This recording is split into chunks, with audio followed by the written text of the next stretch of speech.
Updating the software on your phone involves installing new versions of the operating system or applications that run on your device. Today, I'll show you how to do a software update on an Android phone.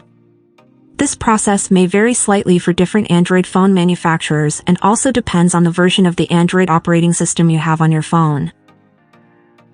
Let's get started. Go into the settings. Scroll down until you find the system option. Click on it. Then select Software Update by clicking on it.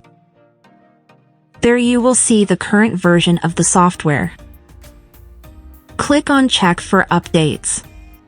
Wait a few seconds. If an update is available, it will be displayed after this check. Then, you would need to download and install it. After that, your software will be up to date. On my phone, there's no new update. I'll click on the previous update to view details. I hope this video will be useful to you.